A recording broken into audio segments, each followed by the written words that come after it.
নমস্কাৰ আপুনি চাই আছে খবৰ এট নিউজ 18 মই জয়ন্ত মাধৱ গোস্বামী আকৌ এবাৰ বিতৰ্কৰ আৱৰ্তত AIDF প্ৰধান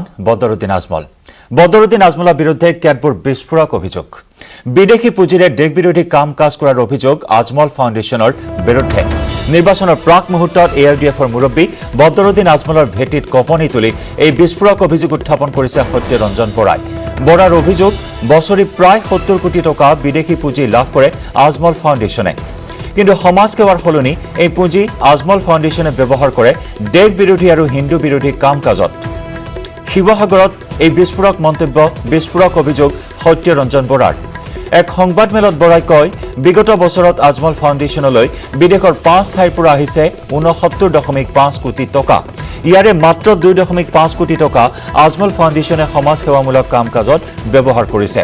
বাকি সমুদায় ধন আজমল ফাউণ্ডেশ্যনে হিন্দু বিৰোধী শক্তিৰ নামত খৰচ কৰে বুলি বিস্ফোৰক মন্তব্য সত্যৰঞ্জনৰ বিদেশী পুঁজি পঠোৱা সংস্থাসমূহৰ বহুকেইটা ভাৰত বিৰোধী ইছলামিক সন্ত্ৰাসবাদী সংগঠনৰ সৈতে জড়িত বুলিও অভিযোগ উত্থাপন কৰে বৰাই অচিৰেই সত্যৰঞ্জন বৰাই আজমল ফাউণ্ডেশ্যনৰ বিৰুদ্ধে গুৱাহাটীত ৰুজু কৰিব এক গোচৰ উল্লেখযোগ্য যে লিগেল ৰাইট অবজাৰভেটৰী নামৰ এটা সংস্থায়ো আজমল ফাউণ্ডেশ্যনৰ বিৰুদ্ধে বিদেশী পুঁজিৰ দুৰ্ব্যৱহাৰৰ তথ্য প্ৰকাশ কৰিছে শিৱসাগৰ পৰ্যটন ভৱনত অনুষ্ঠিত সংবাদমেলখনত সত্যৰঞ্জন বৰা আমচুৰ বিৰুদ্ধেও সৰব হৈ পৰে লক্ষণীয়ভাৱে শিৱসাগৰত উপস্থিত হৈ সত্যৰঞ্জন বৰাই ঐতিহাসিক শিৱদৌল দেৱীদৌল আৰু বিষ্ণুদৌলতো পূজা অৰ্চনা আগবঢ়ায় আমি প্ৰথমে সত্যৰঞ্জন বৰাৰ মন্তব্য আগবঢ়াই লৈছো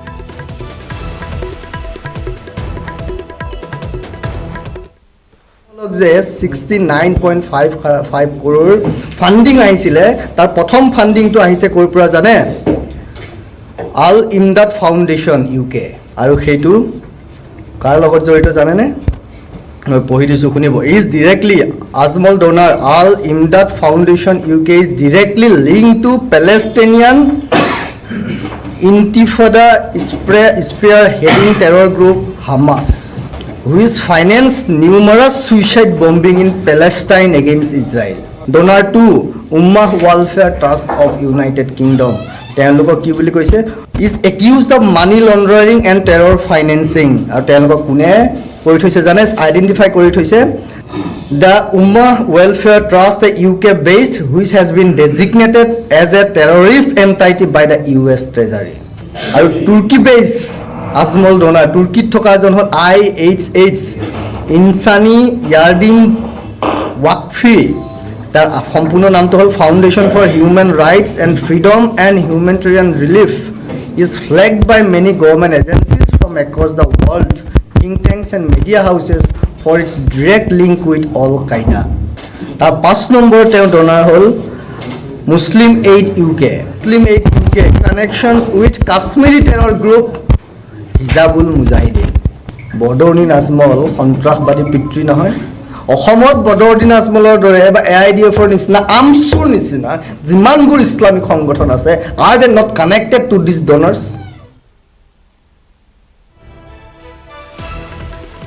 আৰু আজমল ফাউণ্ডেশ্যনৰ বিদেশী পুঁজি দেশ বিৰোধী কাৰ্যকলাপত খৰচ কৰাৰ বাতৰি প্ৰতিক্ৰিয়া প্ৰকাশ কৰিছে বিভিন্ন মহলে ডিব্ৰুগড়ৰ বিধায়ক প্ৰশান্ত ফুকনে প্ৰকাশ কৰিছে প্ৰতিক্ৰিয়া এই ঘটনাত CBI তদন্তৰ দাবী কৰে বিধায়কগৰাকীয়ে লগতে কেগৰ দ্বাৰা কৰ ধন ক'ত যায় তাৰ হিচাপ কৰাৰ দাবী জনায় আনহাতে বদৰুদ্দিন আজমলৰ AIDFৰ সহায় লৈ নিৰ্বাচনী বৈতৰণি পাৰ হ'বলৈ বিচৰা কংগ্ৰেছ দলক কটাক্ষ কৰে বিধায়ক প্ৰশান্ত ফুকনে ডাঙৰীয়াৰ কংগ্ৰেছৰ লগত মিলি সেইবিলাক ধনেৰে তেওঁলোকে আগন্তুক দিনৰ নিৰ্বাচনী বৈতৰণি পাৰ হোৱাৰ এটা অভিসন্ধি তেওঁলোকে কৰিছে কাৰণ তেওঁলোকৰ মতই হ'ল যে বিজেপি এগেইনষ্টত যাব লাগে লাগিলে তেওঁলোকে যিমান তললৈ নামিব লাগে সিমান তললৈ নামিব পাৰে আজি যিখিনি তথ্য আজি প্ৰকাশ পাইছে সেই তথ্যখিনি মই ভাবোঁ কেন্দ্ৰীয় চৰকাৰে অতি সোনকালে CBI দ্বাৰা তদন্ত কৰিব লাগে আৰু এই আঁচনিবিলাকক CAG দ্বাৰা কিমান পইচা আহিছিল আৰু কি হৈছিল ক'ত খৰচ কৰিছিল ক'ৰ পৰা পইচা পাইছিল এইটো এটা তদন্ত কৰিব লাগে কাৰণ এটা সিৰিয়াছ মেটাৰ এটা ভাৰত চৰকাৰৰ এগেইনষ্টত বাহিৰৰ পৰা ধন আনি ভাৰত চৰকাৰৰ এগেইনষ্টত কিবা বিদ্ৰোহী সংগঠনক আজি পইচা দিব বিদ্ৰোহী সংগঠনক ফাইনেন্সিয়েলি হেল্প কৰিব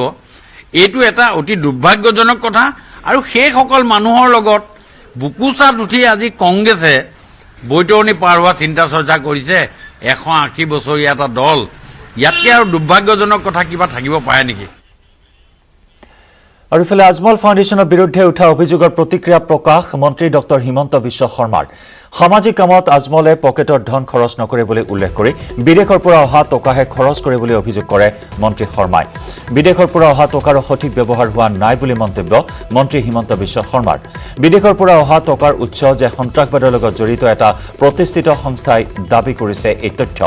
ভাৰত চৰকাৰৰ তদন্তৰ পাছতহে সমগ্ৰ তথ্য পোহৰলৈ আহিব বুলি মন্তব্য কৰে মন্ত্ৰীগৰাকীয়ে অসমৰ বহুত মানুহৰ ধাৰণা আছে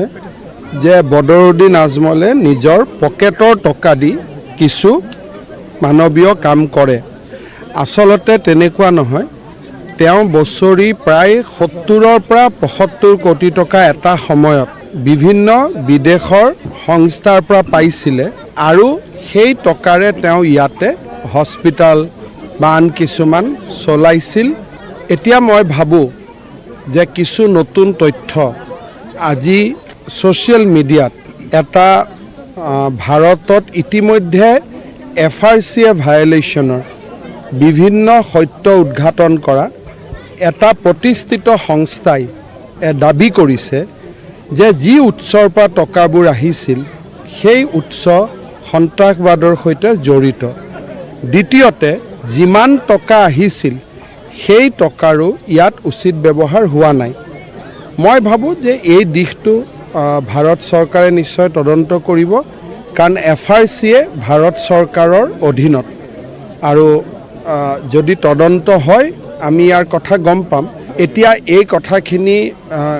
গণমাধ্যমত প্ৰকাশ হৈছে কিন্তু ইয়াৰ সত্য অনুসন্ধান কৰাৰ দায়িত্ব নিশ্চয় ভাৰত চৰকাৰে গ্ৰহণ কৰিব বিটিসি নিৰ্বাচনলৈ মাজত মাত্ৰ 2টা দিন বাকি আৰু এতিয়া দিন ৰাতি একাকাৰ কৰি নিৰ্বাচনী প্ৰচাৰ অভিযান তুংগত কৰি তুলিছে প্ৰত্যেকটো ৰাজনৈতিক দলে কোকৰাঝাৰ জিলাৰ পৰ্বতঝৰা সমষ্টিৰ নিৰ্বাচনী বতাহ তুংগত বিভিন্ন ৰাজনৈতিক দলে তেওঁলোকৰ প্ৰচাৰ অভিযান তীব্ৰতৰ কৰি তোলাৰ লগে লগে কংগ্ৰেছ ARDF ইতিমধ্যে যৌথভাৱে হেলিকপ্টাৰ যোগে নিৰ্বাচনী প্ৰচাৰ চলাই অধিক গৰম কৰি তুলিছে নিৰ্বাচনী বতাহ বিগত 15 বছৰে শাসকৰ পক্ষে দখল কৰিব নোৱাৰা পৰ্বতঝৰা পৰিষদীয় সমষ্টিক দখলৰ ক্ষেত্ৰত BPFও চলাইছে আপ্ৰাণ চেষ্টা আনহাতে এসময়ত এপছুৰ ঘাটি হিচাপে পৰিচিত পৰ্বতঝৰাত UPPLও কিন্তু নিৰ্বাচনী প্ৰচাৰৰ ক্ষেত্ৰত পিছ হুহুকি থকা নাই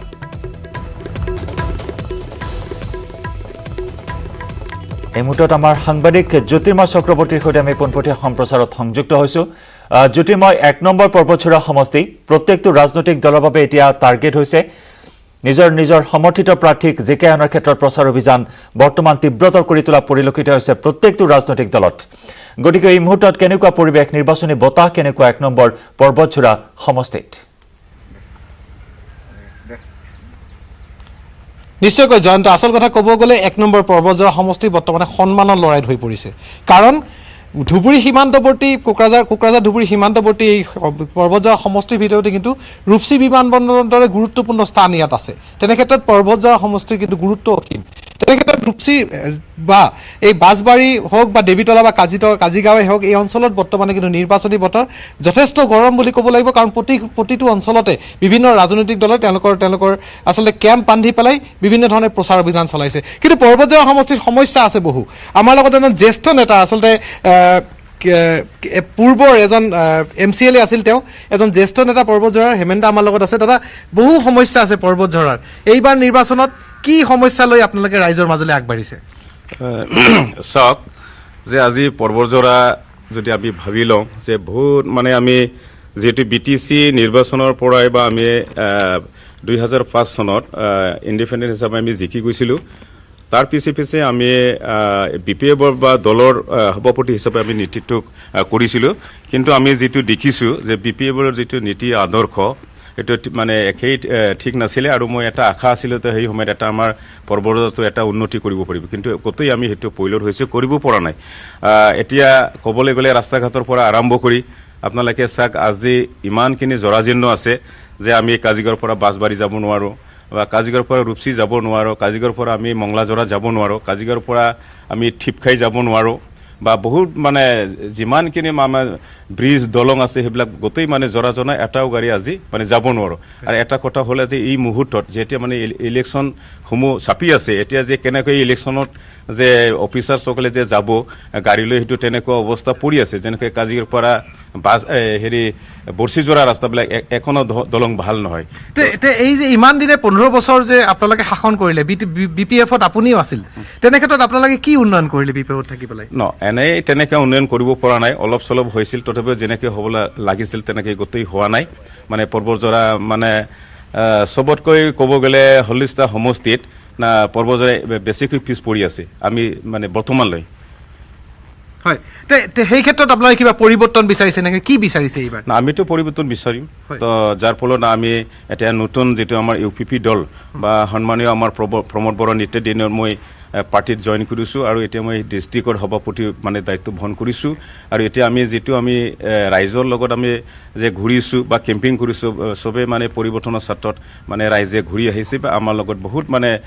সঁহাৰি দি আছে মানে সহযোগিতা কৰি আছে নিশ্চয়কৈ পৰিৱৰ্তন বিচাৰিছে হেমেন্দা ইতিমধ্যে কৈছে আপোনালোকে কি বিচাৰিছে আমি সবে পৰিৱৰ্তন বিচাৰিছো আৰু ৰাইজে এইবাৰ পৰিৱৰ্তন বিচাৰিছে কাৰণ বিগত 15 বছৰত শাসক গোষ্ঠীয়ে BPF দলে বা যেনেকৈ শাসন ৰাইজৰ আশা আকাংক্ষা ৰাইজৰ যিটো অভাৱ অভিযোগ এইবিলাক যেনেকৈ গুৰুত্ব দিব লাগিছিল আৰু বিশেষকৈ পৰ্বতজোৰা কিন্তু BPF-ৰ শাসনতো কেতিয়াও নাছিল পৰ্বতজোৰা বিৰোধীয়ে জিকি আহিছিল ইমান দিনে কথাটো হৈছে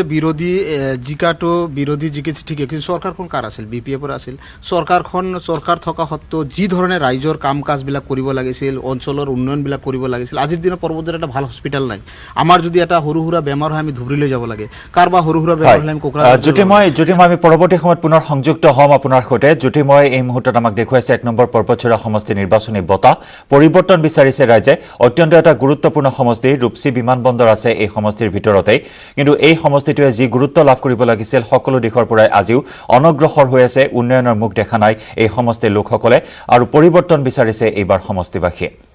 ধন্যবাদ জ্যোতিময় এই মুহূৰ্তত